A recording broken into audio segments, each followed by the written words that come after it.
Alright students, today we are going to start our very first numerical chapter, that is cash book. Right? Now in this cash book you have to remember that in a business there are two kinds of transactions. First of all, number one, cash transaction, and number two is credit transaction. Now cash transactions means those transactions जिनके बदले में या तो पैसा आएगा या फिर पैसा जाएगा, ओके.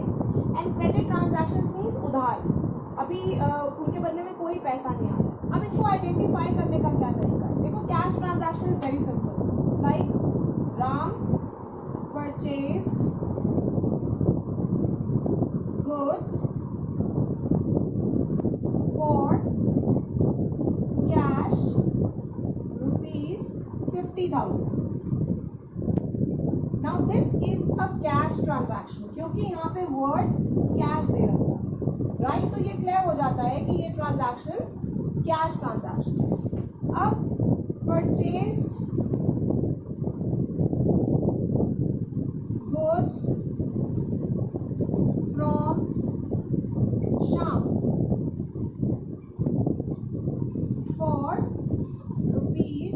₹10,000. यहाँ पे मैंने ये बोला है कि हमने गुड्स खरीदे शाम से फॉर ₹10,000. कहीं पे भी वर्ड फॉर कैश नहीं है.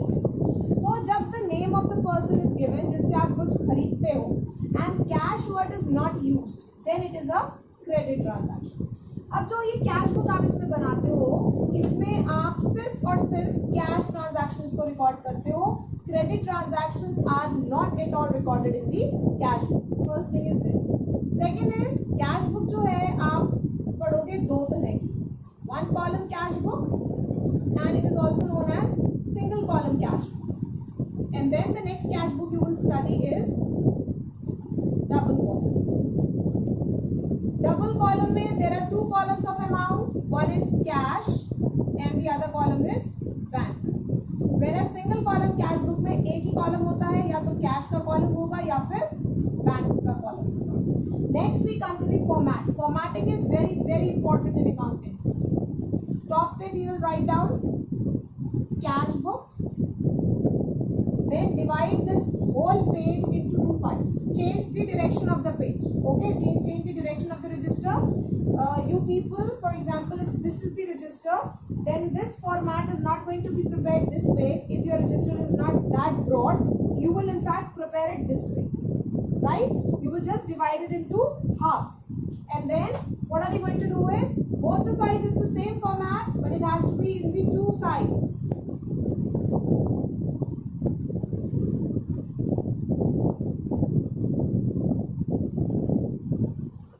So the first column is date, second is particulars,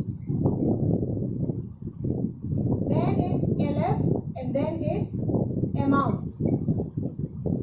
Do not forget to put a symbol of amount here. Same we repeat here. It's date, then it's particulars, then it's LF, and then it's amount. Now this side is known as debit and this side is known as credit. Okay? Debit side में जो पहला word हम use करते हैं that is to, और credit side में जो पहला वर्ड हम यूज करते हैं that is by. So you can look at the format of the cash book here.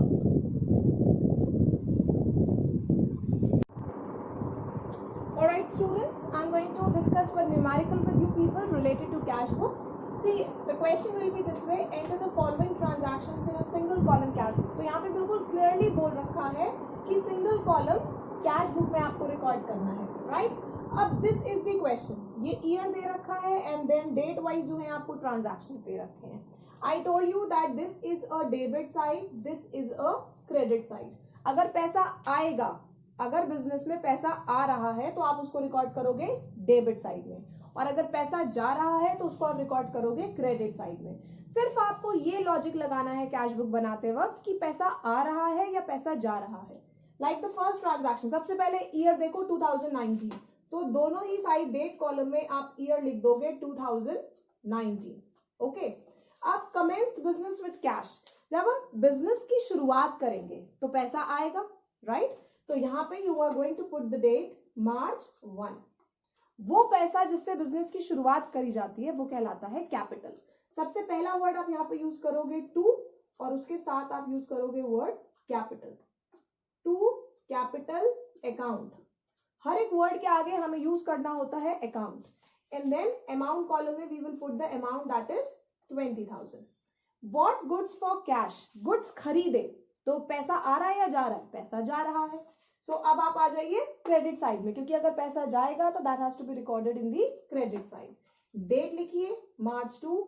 Goods, पैसा क्यों गया? क्योंकि हमने गुड्स खरीदे, यानी कि हमने करा परचेजेस।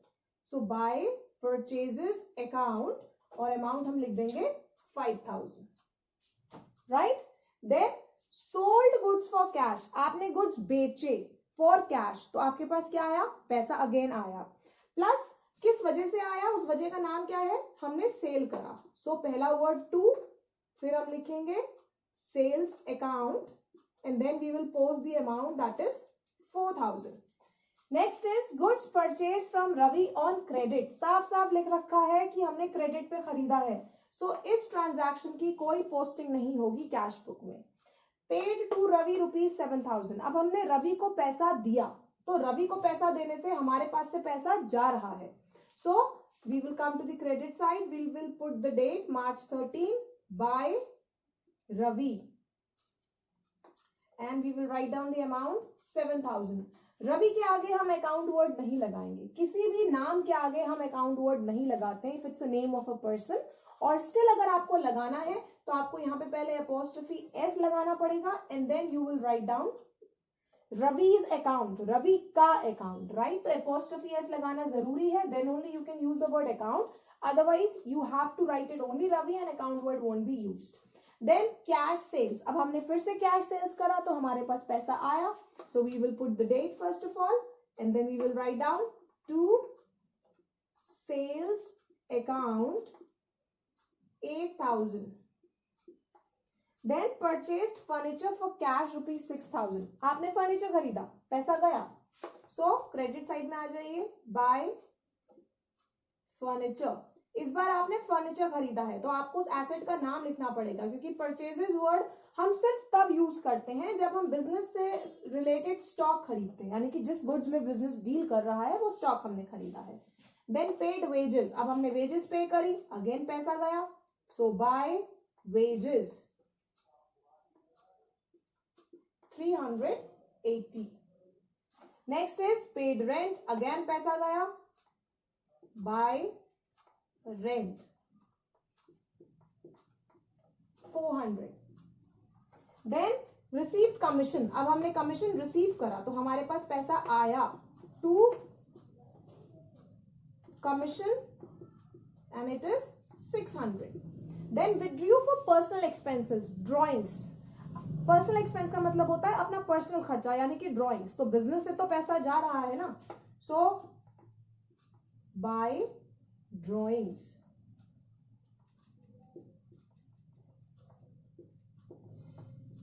1,000। पेड सैलरी, अगेन पैसा गया, by salary. So what I did is I posted the amount for the to side and amount for the by side. अब हमें ये करना है कि हमें दोनों साइड का करना है total. We have to do the total of this also and we have to do the total of this also. And दोनों ही टोटल को हमें लिखना नहीं है, इनफैक्ट दोनों टोटल में से जो बड़ा टोटल आएगा उसको लिखना है। लाइक अगर आप इस साइड का टोटल करें तो आएगा 32,600. So I'm writing somewhere in the rough 32,600, right? और जब हम यहाँ का टोटल करेंगे तो कितना आएगा? Let's just do the total, it's going to be 20,680. This is the total for this side coming. अब इन दोनों में से बड़ा टोटल कौन सा है? 32,600. सो हमें क्या करना है, दोनों ही कॉलम्स को क्लोज करना है with the bigger total. The bigger total is 32,600. Okay, and the total for this side was coming 20,680. So जिस महीने में भी आप बना रहे हो उस महीने की लास्ट डेट, मार्च में आप बना रहे हो, मार्च का लास्ट डे इज मार्च 31. यहां पे हम लिखेंगे बाय बैलेंस CD, यानी कि you are closing the balance, and then बड़े टोटल में से छोटा टोटल माइनस कर देना है. 32,600 में से वी हैव टू सबट्रैक्ट 20,680.